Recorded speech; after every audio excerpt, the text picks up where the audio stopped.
tema de hoy es sentencias de decisión binaria.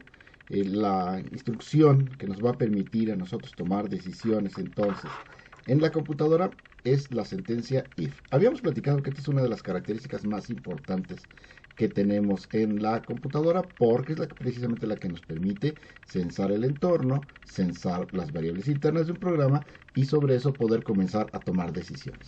La sintaxis de una sentencia if es la palabra reservada if. No podemos utilizar declarar variables que se llamen exactamente con este nombre, if. A continuación, paréntesis, condición, cierra paréntesis. Los paréntesis son obligatorios, sí o sí. Y luego tenemos una llavecita. Esta llavecita va a indicar, estas par de llavecitas van a indicar el alcance de un bloque que se va a ejecutar en caso de que la condición sea verdadera, siendo esta condición cualquier expresión relacional o expresión lógica que nosotros pongamos dentro de esta sección que estamos llamando condición.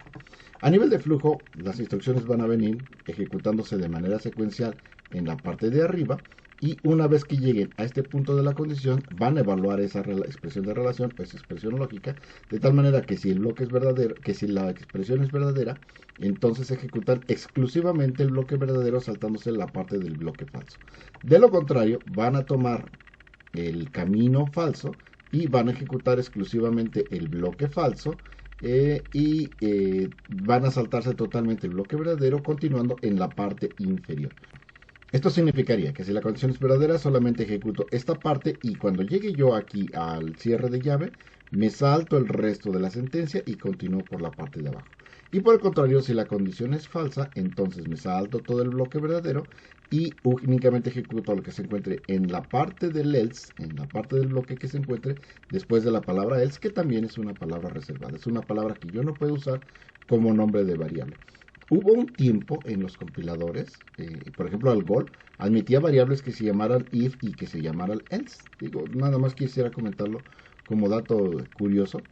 Pero pues evidentemente esto creaba condiciones muy complicadas a la hora de escribir programas. Entonces, hoy por hoy ningún lenguaje permite que las palabras reservadas sean utilizadas como variables. Entonces la palabra else no puede utilizarse, se utiliza llave y se pone el bloque falso. Este par de llaves tienen la particularidad de que son optativas. Si yo solamente tengo un bloque verdadero de una y solo una sentencia, entonces yo no necesito utilizar el par de llaves. Es decir, yo podría tener if condición, una sentencia terminada en punto y coma, y luego la palabra else y todo lo demás. Lo mismo pasa con el bloque falso.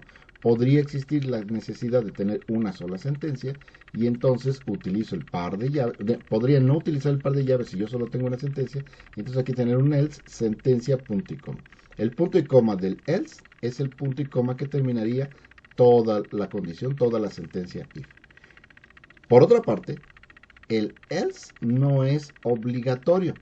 Puede existir un if que solamente tenga bloque verdadero. No es indispensable que esta parte exista. Lo que sí es cierto es de que, pues si no existe el else inmediatamente después de esta llave, yo cierro el if en esta llave o en el punto y coma que termine la única sentencia que exista en el bloque verdadero. Entonces, de todo esto que estoy presentando aquí, lo único que es obligatorio es if paréntesis condición. Todo lo demás es o no es obligatorio ponerlo. Inclusive puede existir una sentencia if que tenga su bloque verdadero nulo. Es decir, poder poner if paréntesis condición paréntesis else y luego llave bloque falso llave. No es lo más recomendable, es una muy mala práctica hacer eso, pero es perfectamente factible. En un caso súper extremo, inclusive, notemos que aquí la sentencia if no está terminando con punto y coma ni aquí ni aquí. Si yo pusiera un punto y coma aquí, significaría que el bloque verdadero es falso. E inmediatamente después de bueno, no es falso, es nulo. O no, no es cierto, la sentencia es nula, porque el bloque verdadero existiría con una sentencia nula y terminada en este punto y coma que yo pusiera aquí. Y eso significaría que esta llave ya forma parte de cualquier otra cosa. Y así como puedo añadir paréntesis redundantes, también puedo añadir bloques de llaves redundantes que no tienen ningún aparente sentido dentro del código y Java me lo acepta sin ningún problema. Por lo tanto, un punto y coma aquí significaría que aquí termina el bloque verdadero y por lo tanto aquí estaría esperando necesariamente un else, una palabra que indicaría si continúa un bloque falso. Si yo no lo pongo, porque accidentalmente puse el punto y coma aquí, entonces se asume que el if termina en este punto y coma y que a partir de aquí eso ya no tiene nada que ver. Poniendo el punto y coma aquí y el resto de esta instrucción, al encontrar el compilador este else, nos indicaría, oye, no, este else no sé aquí que if pertenezca. Para mí esto es un error porque yo no encuentro ningún else asociado a ningún if asociado a este else. Y eso obviamente pues, puede provocar serios problemas a la hora de intentar compilar este programa. Ahora, son muchas variantes y muchas reglitas pequeñitas aquí dentro del programa, pero sí es importante que las tengamos claras. Ahorita trataré de aterrizarlas todas ellas en un ejemplito así breve, para que lo podamos tener todas las reglas y todas las posibilidades de lo que podría marcar un programita que involucre una sentencia if. Finalmente, yo puedo poner dentro del bloque verdadero o dentro del bloque falso otros if anidados. Anidados significa que van internamente dentro de uno de los bloques verdadero o falso. Sin ningún problema podría yo meter aquí instrucciones de if y esos if anidados pueden tener a su vez sus propios else. Entonces esto implicaría necesariamente que el else que se encuentra el compilador siempre va a estar asociado con el if más cercano. Y esto es importante. Hay que declarar claramente dónde empiezan y dónde terminan nuestros ifs. Ya que si este else pertenece a tiene como el if más cercano. Bueno, si aquí dentro del bloque verdadero tengo un if else, significaría que el else más interno le pertenecería al if más cercano, no al if más externo.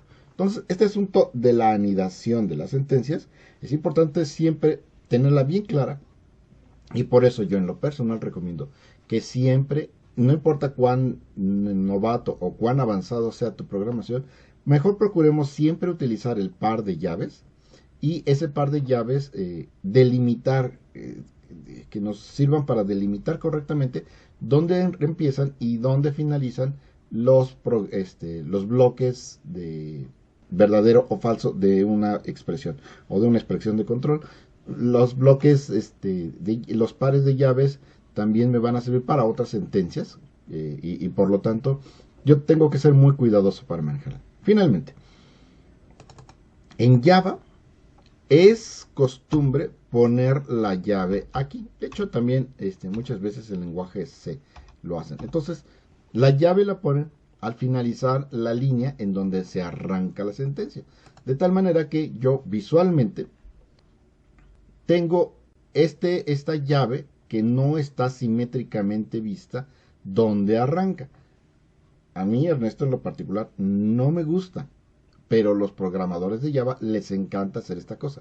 De hecho, si yo le pido al compilador, al ambiente, al IDE, que me formatee un código que yo haya escrito, me lo va a formatear con un estilo semejante a este, ¿vale? Entonces, bueno, les comento que yo siempre voy a usar la llave aquí para que sea muy clara dónde arranca y dónde inicia, por motivos didácticos, por motivos de que es más claro, por motivos de que a mí me pase más sentido, pero eso no significa que esa sea la manera como los programadores Java programan, ¿vale? Bien, entonces, si no hay más dudas,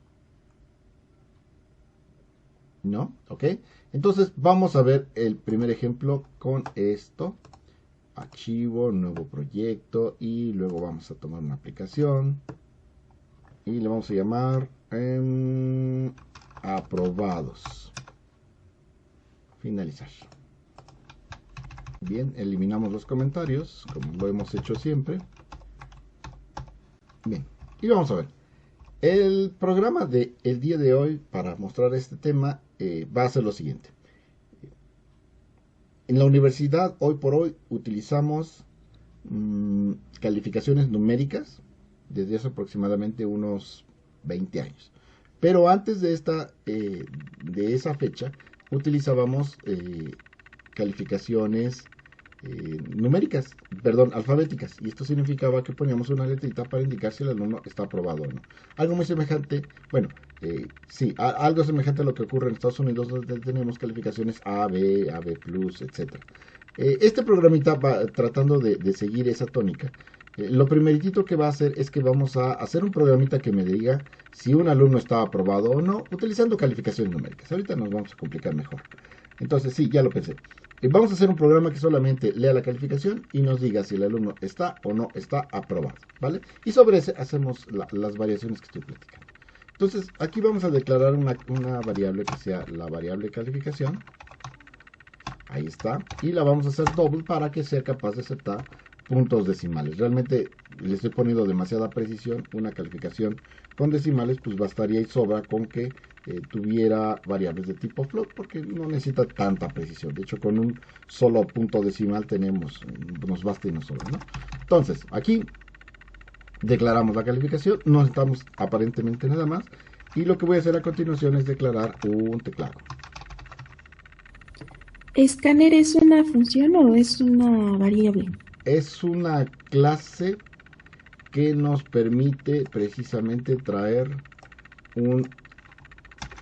reutilizar algo que ya tiene predefinido Java, ¿vale? Es como un tipo de dato, Ah, ok, gracias. ¿vale? Es como decir entero o decir flotante. Nada más que aquí en este caso se trata de un tipo de dato que nos permite manipular los datos del teclado, ¿vale? Bueno, ya lo declaré. Está súper lenta la máquina. Yo creo que sigue actualizando cosas. Bien. Y el error me lo está... porque falta la palabra new. Después de un siglo ya me marcó el error. Ok. Entonces, vamos a pedir en pantalla. Vamos a poner un letrerito que me sugiera la introducción de la calificación. Así, de esta manera. Le vamos a quitar el salto de línea.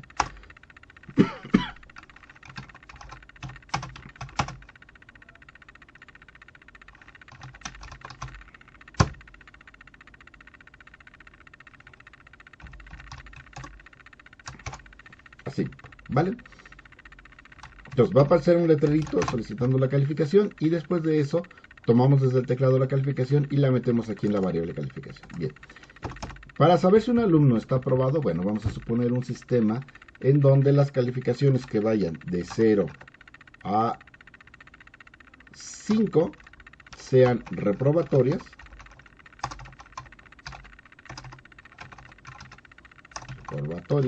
Y aquellas calificaciones que sean mayores de 6, bueno, de hecho esto mejor lo hubiera expresado como la calificación mientras sea menor que 6 es reprobatoria, y si la calificación es mayor o igual que 6, entonces es aprobatoria, ¿vale? Este es el criterio que vamos a utilizar. Entonces, una vez que ya tengo claro el criterio que voy a utilizar, entonces voy a realizar la pregunta en cuestión. Aquí lo que voy a utilizar es la palabra reservada if para determinar si el alumno está aprobado o no aprobado. Y aunque en mi enunciado aquí estoy poniendo dos criterios, dado que el límite es el mismo, que es este 6, y que además no se están traslapando, sino que son mutuamente excluyentes, entonces yo estas dos condiciones en realidad las puedo condensar en una sola, porque en realidad mi pregunta es completamente binaria y excluyente. Basta con que yo ponga una de las dos para que yo pueda hacer la pregunta. Entonces aquí puedo preguntar, si la calificación es mayor o igual que 6, entonces esto significa que el alumno en cuestión está aprobado. Abro y cierro llaves y aquí adentro puedo poner el letrerito que me diga está aprobado. De lo contrario, abro y cierro llaves. Aquí puedo poner está reprobado, ¿vale? Y esta sería la versión 1.0 de nuestro programita. Vamos a quitar un par de espacios que no los necesitamos para tratar de mostrar todo el programa. Así está. Entonces, venimos, declaramos la variable, declaramos el teclado, ponemos el letrerito, leemos la variable y hacemos la respectiva pregunta. Si la calificación es mayor que 6, entonces el bloque verdadero es lo que es lo que se encuentra dentro de este par de llaves y podemos decir que está aprobado. De lo contrario, si no se cumple ese criterio, entonces se va a venir para acá y nos va a pintar el respectivo mensaje. Vamos a darle play. Y aquí ya está preguntándonos sobre el valor de la calificación. Entonces vamos a, aquí cuando yo ejecute este programa, tengo que tener muy claro cuáles son las condiciones que me van a permitir determinar si mi programa está jalando correctamente, ¿vale? Y aquí, pues evidentemente, al tener yo una decisión binaria, yo tendría que probar al menos dos casos. Uno en donde la calificación fuera menor que 6 y otro en donde la calificación fuera mayor que 6. Pues sí, pero resulta que yo le pregunté por mayor o igual. Entonces, en realidad tendré que preguntar por la calificación mayor que 6 y por una calificación igual a 6 para estar seguro de que funciona correctamente en el límite. Entonces, yo detecto aquí de entrada que al menos necesito hacer 3 pruebas para asegurar que mi programa jala correctamente. La primera con una calificación menor que 6, le pongo un 5 y me dice, pues ¿qué crees? Está reprobado, no tiene una calificación que tenga los criterios suficientes para poder aprobar. Aquí en este caso está tomando el 5, bueno, lee aquí el valor de 5 y al tener un 5 pregunta, ¿5 es mayor que 6? No lo es, por lo tanto se salta el bloque verdadero y ejecuta exclusivamente lo que se encuentre en la parte falsa. Si yo lo ejecuto inclusive en modo de depuración, ahí está, entonces le doy F8, F8, F8, aquí le doy la calificación que sigue, esta vez le voy a dar un valor superior a 6, le voy a dar un 8, ahí está, y entonces vemos que aquí la calificación dice que tiene almacenada la variable el valor de 8. Como la calificación es 8, entonces 8 es mayor que 6 y por lo tanto se debe de venir aquí a la parte verdadera. Le doy F8 para ejecutar, vemos que entra la parte verdadera, que en la pantalla va a escribir cuando yo le dé F8, está aprobado, y que después de haber ejecutado esa sentencia se salta todo el bloque falso y ya no lo ejecuta, que fue semejante a lo que ocurrió hace ratito, solo que hace rato se vino al bloque falso, saltándose el bloque verdadero y no haciendo absolutamente nada más. Ahí está, ya terminó. Bien, ahora tengo que probar esto en el límite. El límite es cuando la variable vale 6. Le voy a dar acá a play. Y me pregunta por la calificación. La calificación es 6 y por lo tanto le doy un enter. Queda, como no lo hice paso a paso, ya vino para acá, se ejecutó, que averiguó que el 6 sí es mayor y sobre todo si es igual a 6 y por lo tanto ejecuta el bloque verdadero diciendo que esto está aprobado y el programa salta la parte falsa y por lo tanto todo termina felizmente. Hasta aquí, ¿dudas? No, ok. Ahora, como yo dije hace un momentito, este par de llaves, que están indicados ahorita en amarillo en pantalla, son optativas. Y eso significa que son optativas porque en este caso yo tengo una sola sentencia conformando la sentencia if.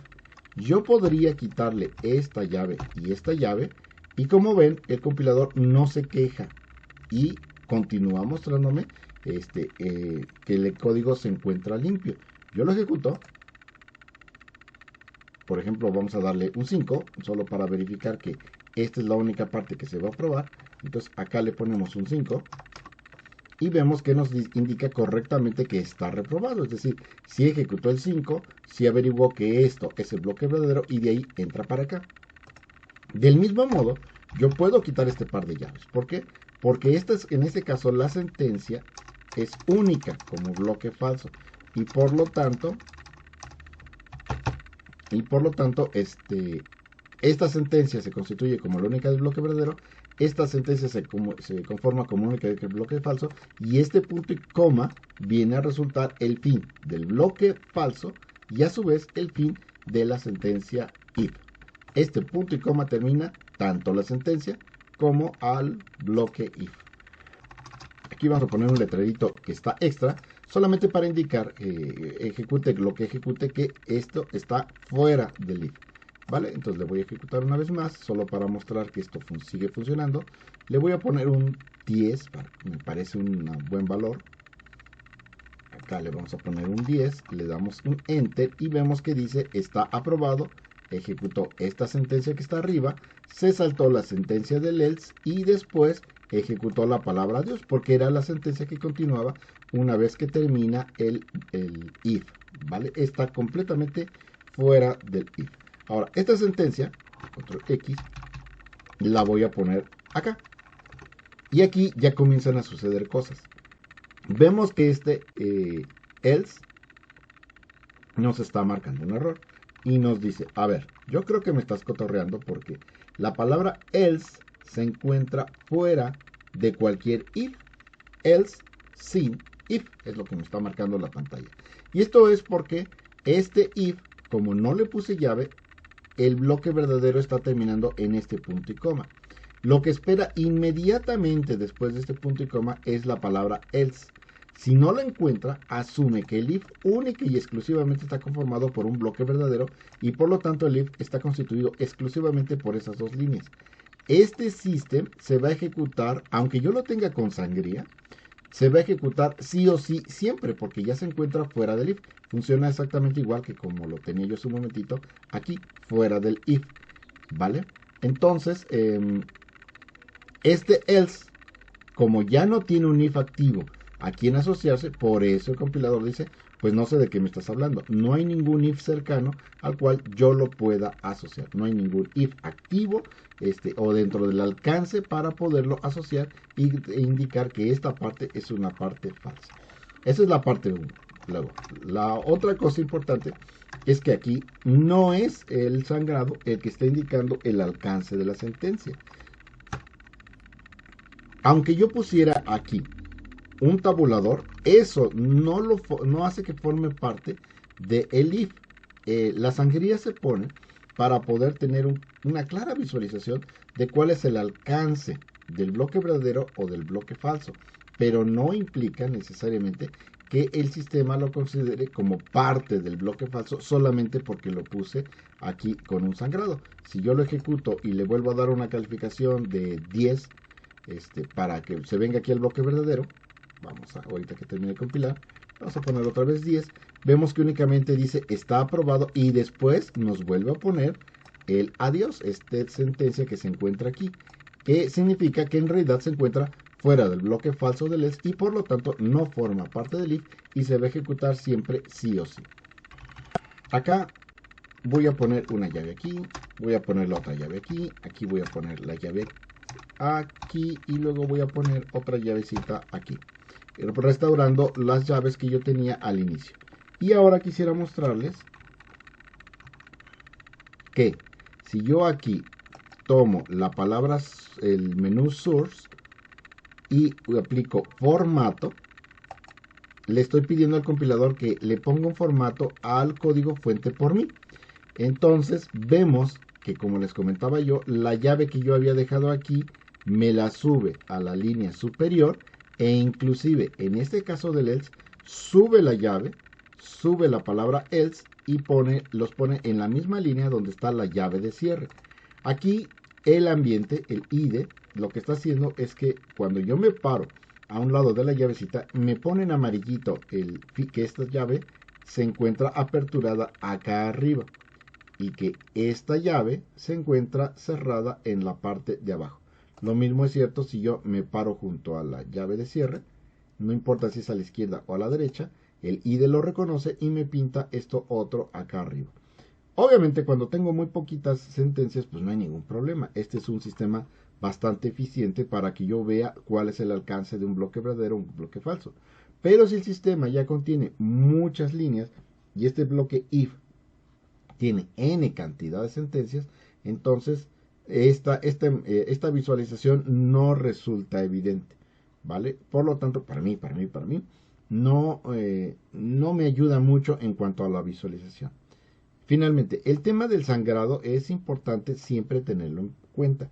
Si yo no cuido el sangrado de los bloques verdaderos y bloques falsos, al ratito no voy a saber dónde empiezan y dónde terminan, porque si además adopto el estándar Java, pues va a resultar que no hay nada visualmente que me vaya indicando dónde empiezan y dónde terminan las sentencias. Java, al igual que C, hasta donde yo recuerdo, me permitiría inclusive meter todo en una sola línea. Por ejemplo, acá estoy metiendo todo eso y luego lo finalizo de esta manera, ¿vale? Todo está en una sola línea. Como pueden ver, no hay ningún punto rojito, no hay ningún subrayado, y esto sería perfectamente válido. Y entonces yo aquí, en una sola línea de código, estaré metiendo tanto el bloque verdadero como el bloque falso. Java me seguiría ayudando porque aquí me está indicando cuál es el alcance de apertura y de cierre de cada uno de los elementos. En este caso, ahí me indica que el cierre y el alcance se encuentra hasta acá. Puede parecer trivial el asunto, pero no lo es, insisto, porque en la vida real casi nunca tenemos un if que vaya solo, sino que dentro va un bloque de sentencias que puede contener muchas otras estructuras de tipo if, ¿vale? Entonces, esto es algo perfectamente válido. Aquí quisiera compilar nomás para que lo vean que es cierto, y que compila sin ningún problema y que no hay, al menos desde el punto de vista de la máquina, ningún tipo de confusión. Un 6 está aprobado, perfecto, adiós. Si yo hago esto, por supuesto, siempre tengo la opción de volverlo a formatear aquí y ya quedó formateado, ¿vale? De un solo golpe y porrazo lo puedo hacer. Siempre es bueno que ustedes se aseguren de que esto está formateado conforme a lo que estoy platicando para que su código sea más sencillito. Finalmente, la sangría suele ponerse con un tabulador, ¿vale? El tabulador es esta teclita que me permite moverme hacia un múltiplo de cierto valor. Por ejemplo, aquí parece que es 4, ¿vale? Entonces, cada vez que yo presiono el botón de tabulador, me va a añadir 4 espacios. Y hay que tener mucho cuidado porque si yo utilizo tabulador y luego este código me lo llevo a otro ambiente, puede suceder que no conserve el formato así tal cual. Hay quienes en lugar de esto ponen explícitamente 1, 2, 3, 4 espacios en blanco para hacer la sangría. Puede ser mejor. De hecho, me parece que aquí NetBeans, cuando yo le pido que haga una tabulación, ahí le pongo la tabulación, veo que efectivamente está insertando espacios en blanco. No pone el carácter de tabulador que me movería hacia otra posición en particular, ¿vale? Entonces, esto significa que si yo tomo este código y me lo intento llevar, por ejemplo, al Notepad, el Notepad lo va a seguir desplegando exactamente como lo veo, porque se va a tomar en cuenta tantos espacios en blanco como estoy explícitamente poniéndolos. Esto no se va a cubrir con todos los ambientes de desarrollo integrado y no tiene que suceder necesariamente con todos los editores de código, porque ya vimos que el Notepad puede funcionar también como cualquier cosa. Aquí voy a utilizar otro que no sé, según yo este sí me va a dar un espacio en blanco. Ahí está el Notepad.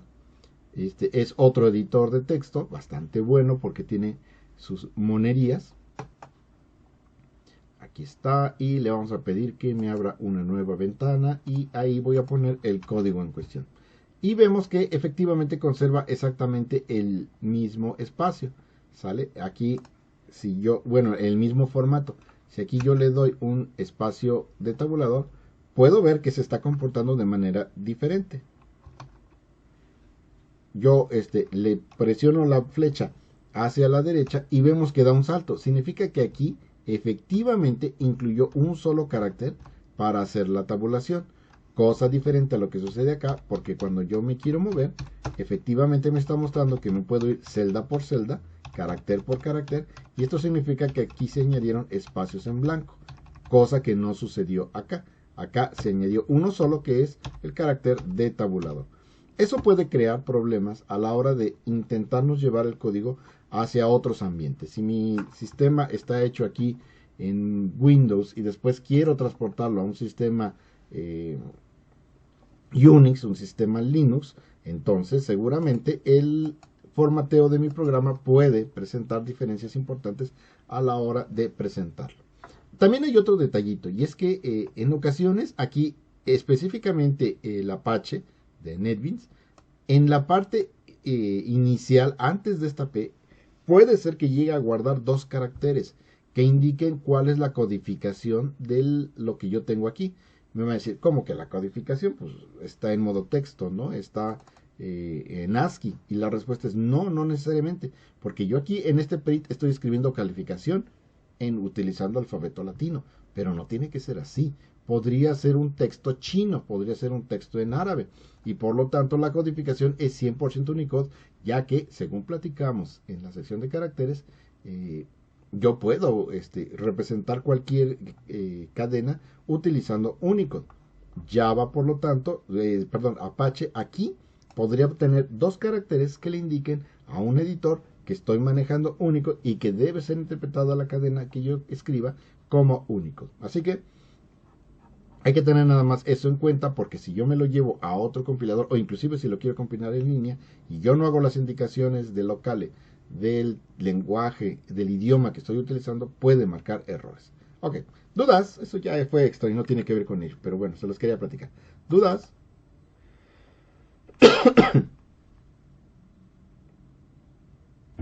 Creo que Creo no, que no, profe. profe. Ok, vale. ¿Qué pasa para poner un límite que la calificación de tal manera que no puedas tener un número menor que 0 o mayor que 10? Esa es una buena pregunta. Porque aquí, si yo ejecuto esto, y fíjense cómo dije, al menos son 3 preguntas las que tengo que hacer, pero en realidad, aquí está sucediendo algo en lo cual yo estoy fallando. El, el problema me dice que ponga los mayores de 6 como aprobados y menores de 6 como reprobados. Pero está asumiendo algo, que las calificaciones van de 0 a 10. Y mi programa está asumiendo que el usuario va a poner calificaciones entre el rango de 0 y 10. Pero si yo aquí pongo la calificación de 20, esa calificación es incorrecta para lo que yo estoy asumiendo, y por lo tanto probablemente el profesor pudo haber querido asentar un 2 y se le fue sin querer el dedo con el 0, no se da cuenta y aquí le sale como aprobado. Así que sí tenemos que hacer una validación sobre los datos que entran a este programa para poder asegurarnos que las calificaciones son correctas. La pregunta que nos están haciendo en el chat es perfectamente válida y es muy bueno que la haya hecho, porque una vez que yo haya leído la calificación, tengo que asegurarme que la pregunta está en un rango válido para poderse ejecutar. ¿Cuál sería ese rango? Bueno, la calificación debe ser mayor que 0, mayor o igual que 0, porque sí está incluido el 0, y la calificación debe de ser menor o igual que 10. Este es el rango que tiene que cumplir. Y como ya quedamos que los rangos se ponen así, entonces yo aquí pregunto por el rango. Si la calificación es mayor que 0 o menor o igual que 10, significa que puedo ejecutar todo esto que estoy platicando acá. Este if entonces se constituiría como un bloque verdadero de esta pregunta, porque si sí se cumple que la calificación está en el rango, voy a hacer esto que está aquí, que es indicar que la calificación es aprobatoria o es reprobatoria. Y luego este system queda fuera de tanto del if más interno, que era el inicial, como del if de la validación de calificación, ¿vale? Este if, este system, se ejecuta sí o sí siempre fuera más allá de este if. Y ahorita vamos a mostrarlo. Entonces, aquí tendría que hacer 4 pruebas. Una donde sea menor que 0, una donde sea 0, una donde sea 10 y otra donde sea mayor que 10. Y por supuesto una que caiga en el rango. ¿Vale? Entonces, son 5 pruebas entonces. Una donde la calificación sea menor. Vemos que es menor, que no cumple con el rango y por lo tanto dice adiós. Una donde cumple el rango inferior, que es 0, y dice que está reprobado. Una donde cumpla con el rango, cae dentro del rango y por lo tanto indica que ejecuta las acciones que queremos. Uno donde cumpla el rango superior, vemos que le pongo 10, me dice que está correcto. Y uno donde esté por encima del rango, donde vemos que no ejecuta nada y simple y llanamente el programa felizmente termina y dice adiós, ¿vale? Pero obviamente aquí hay un pequeño problema y es que no me está diciendo nada. Si yo hago esto en la vida real, el usuario me va a decir, oye Ernesto, estoy dando valores y el programa no me los acepta y no está haciendo nada, tu programa no sirve, está mal hecho. Porque la culpa siempre es de sistemas, ya lo habíamos platicado, ¿no? Entonces, de alguna manera, tiene razón mi usuario. Y aquí lo que tengo que hacer es decirle, de lo contrario, ¿qué pasó? Se me fue un punto. De lo contrario, entonces aquí vamos a poner un sort que diga proporcione evaluaciones entre 0 y 10, ¿vale? Yo aquí en el mensaje de error que le voy a proporcionar, le voy a decir claramente qué es lo que tiene que hacer, ¿vale? Exactamente hablando, debería de poner un letrerito, evaluación, calificación incorrecta, proporcione evaluaciones entre 0 y 10. Le tengo que indicar que detecté un error y le tengo que indicar qué es lo que tiene que hacer para corregir el error. Si no pongo este letrerito, si nada más le pongo calificación errónea o calificación inválida, el usuario va a seguir pensando que el problema lo tiene la computadora y el programa lo tiene el que programó, ¿sí? Porque no le estoy diciendo que la solución está en sus manos. Siempre que el sistema detecte un problema que es del usuario, tiene que indicarle claramente qué es lo que tiene que hacer. Ojo, por ejemplo, aquí, si yo me equivoco, no declaro esta variable correctamente, aquí me va a indicar claramente que hay un problema y acá me está diciendo cuál es el problema y en muchas ocasiones me dice cuál es la solución. No puedo encontrar el símbolo. Aquí solo me está indicando cuál es el problema. Como está dirigido a programadores, esto asume que el programador entiende cuál es su problema y lo puede solucionar. Pero como normalmente no va a ser a expertos en computación, sino que va a ser hacia usuarios normales, comunes y corrientes, entonces yo tengo que tener una manera de indicarle cuál es mi problema. Windows a veces presenta estos errores muy específicos. La impresora no está conectada, verifique el cable de alimentación. La impresora se ha quedado sin papel, verifique que existe papel en la bandeja de alimentación. Nos da una indicación muy clara y muy precisa de cuál es el problema y cómo lo tengo que solucionar para que no terminemos echándole la culpa al sistema. Ahora, yo puse esta palabrita else, di un enter, puse la palabra else y este else se quedó a la altura de este if. Evidentemente este else no corresponde a este if, el if que le corresponde es este, lo que yo decía hace un momentito. Este else va con el if más cercano, mientras que este else va con el if más lejos. NetBeans no me puso automáticamente este else hasta acá, ¿vale? Yo como humano tengo que darme cuenta que este asunto no va así y lo tengo que arreglar explícitamente. Y como me está añadiendo espacios en blanco, tengo que explícitamente irme moviendo hasta ponerlo en su lugar, ¿vale? La otra, por supuesto, como les decía hace un momentito, venir aquí a fuente, pedirle que me lo formatee y vemos que aquí de entrada me añadió un par de llaves que yo no tenía ni yo quería. Déjenme darle control Z para que veamos cómo estaba. Vemos que esas llaves no existían. Entonces, el mismo NetBeans, cuando le pido el formateo, me está añadiendo la llave de inicio, la llave de fin para el bloque verdadero y la llave de inicio y la llave de fin para el bloque falso. Una vez más, lo quito, lo pongo para que veamos la diferencia de lo que me está haciendo el ambiente cuando le pido el formateo de este asunto, ¿vale? Entonces aquí vamos a ponerle el else así nomás. Le voy a dar play.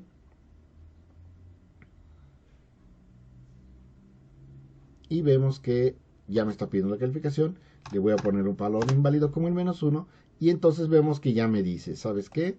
Debes de proporcionar evaluaciones entre 0 y 10. Lo voy a ejecutar pasito a pasito una vez para que veamos claramente el flujo. Declaro el teclado, pongo un letrerito de calificación, procedo a leer la calificación. Aquí le vamos a poner un 12. Enter. Vemos que aquí la calificación ya vale 12. Y entonces le doy F8 para ejecutar. Vemos que el 12 no va a cumplir con este rango y se va a saltar todo el bloque verdadero que viene desde aquí hasta después de este else. Déjenme moverme tantito para que lo veamos todo en una sola pantalla. Le voy a dar F8, evalúo que efectivamente no se cumple y se salta todo su bloque verdadero, que es todo este if, y luego ejecuta el letrerito para indicarnos que debemos proporcionar evaluaciones entre 0 y 10. Finalmente le doy un F5 y termino. Ahora, Habíamos comentado también hace un ratito que puedo quitar estas llaves. No va a haber ningún problema siempre y cuando yo sea cuidadoso y sorpresa, ahí está, ¿sale? Y vemos que el sistema sin problema jala sin todas las llaves extras. Aquí sabemos que este if termina donde termina su bloque falso. Su bloque falso es este y termina en este punto y coma. Por lo tanto, este if termina con este punto y coma. Pero no solamente este if termina en este punto y coma, sino que este punto y coma también termina el bloque verdadero de este if. Esta es una de las razones por las cuales yo les digo, hay que tener cuidado. Si uno no pone las llaves, uno se arriesga a que al estar jugando con estas cosas, como sucedió hace un momentito al ver esto así, de hecho, probablemente si yo hubiera escrito, aquí le voy a dar. Déjenme hacerlo nomás por pura curiosidad. Le doy un enter, le doy un else. Sí, ahí sí me lo aceptó bien, me lo formateó correctamente y me lo puso en el lugar correcto. Pero podría suceder que por alguna razón yo me pierda, ¿vale? Ahí ya me perdí, ya no supe cuál era y aquí a lo mejor podría inclusive ponerlo así. Y vemos que no nos marca errores y que cuando yo ejecuto, le pongo acá el -1 y funciona perfectamente bien. Aquí insisto, perdón que sea muy insistente, cuiden mucho sus sangrías. Este else, si tuviéramos muchas sentencias, podría yo perderlo de vista y pensar que este else forma parte de este if, cosa que no es cierto, ¿vale? Voy una vez más para terminar acá el formateo. Caramba, no me quiso formatear fuente. Y sorpresa, ya no lo supo hacer. ¿Ya vieron? Formato, no lo supo hacer automáticamente. Esa no me la esperaba. Pues porque está seleccionado. Es porque está seleccionado. Sí, nada más estaba intentando formatear lo que tenía seleccionado. Y una vez que yo le pide el formateo, añade las llaves y usa su formato de Java. ¿Vale? Ok.